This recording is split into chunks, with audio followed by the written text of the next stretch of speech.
Είμαι ο Νίκος Μαυρίδης, υποψήφιος στην περιφέρεια του νομού Πέλλας με το κόμμα Απόστολος Γκλέτσος.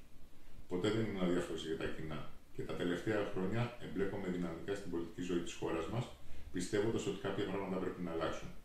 Είχα την τιμή να με προτείνουν για υποψήφιο στο νομό Πέλλας ο πρόεδρος κ. Απόστολος Γκλέτσος και ο γενικός γραμματέας του κόμματος κ. Ζώης Κολλιός. Για ακόμη μια φορά, καλλιεργείται μια πόλωση σε δύο επιλογές που προσπαθούν να πείσουν ότι αποτελούν τη λύση στα προβλήματα που αντιμετωπίζει η χώρα. Χωρίς να έχουν επιλύσει οι μεν με την διακυβέρνηση των τελευταίων 2,5 ετών τα ουσιαστικά προβλήματα και οι δε με τις προγραμματικές τους δηλώσεις, επί της ουσίας δεν πείθουν μεγάλο μέρος του κόσμου. Στις 26 Ιανουαρίου θέλω κομματική πολυφωνία, με όσο το δυνατόν περισσότερα κόμματα στη Βουλή, που θα αποτρέψει τη συσσόρευση δύναμης σε χέρια λίγων. Η νέα κυβέρνηση που θα προκύψει από τις εκλογές της 25ης Ιανουαρίου θα πρέπει να δώσει άμεση λύση στα προβλήματα. Στην πολύ σύντομη προεκλογική περίοδο που διανύουμε, για μια ακόμα φορά έχουμε μια στήρα αντιπαράθεση δύο πολιτικών χώρων, καθώς και την προσπάθεια σπήλωσης των αντιπάλων ενθεκακήθεν. Έχουμε χάσει την έννοια της πραγματικής παράθεσης απόψεων και θέσεων.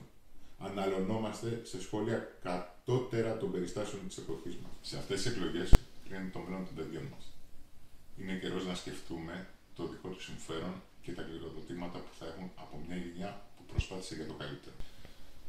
Η έλλειψη ρευστότητας και ο φόβος για την αυριανή ημέρα, με ό,τι συνεπάγεται, οδήγησαν την πραγματική οικονομία στην κατάσταση που βρίσκεται σήμερα.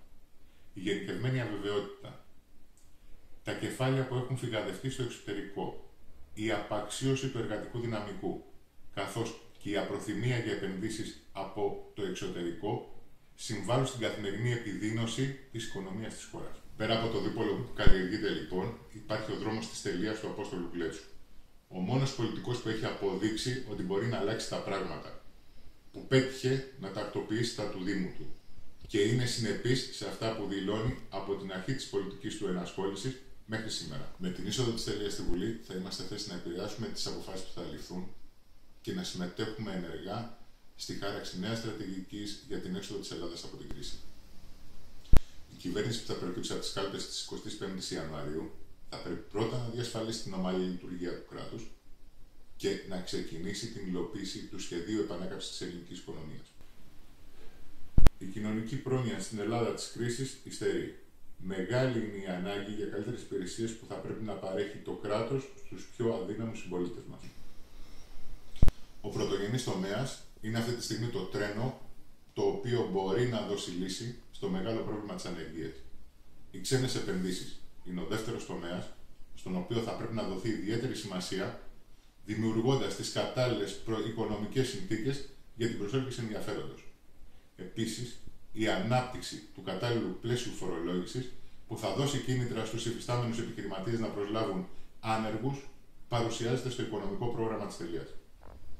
Ο δημόσιος τομέας πρέπει να βελτιωθεί ώστε να λειτουργεί αποτελεσματικά και να ενισχυθούν οι υπηρεσίες που αφορούν στην εξυπηρέτηση του πολίτη.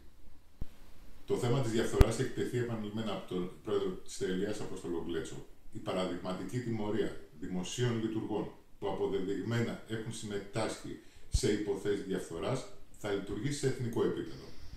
Για να ισχύσουν και να υλοποιηθούν όσα ανέφερα προηγουμένως, θα πρέπει να υπάρξει μια πολυκομματική συγκυβέρνηση με ανθρώπους που έχουν τη δύναμη και τη θέληση να αλλάξουν την πορεία της χώρας.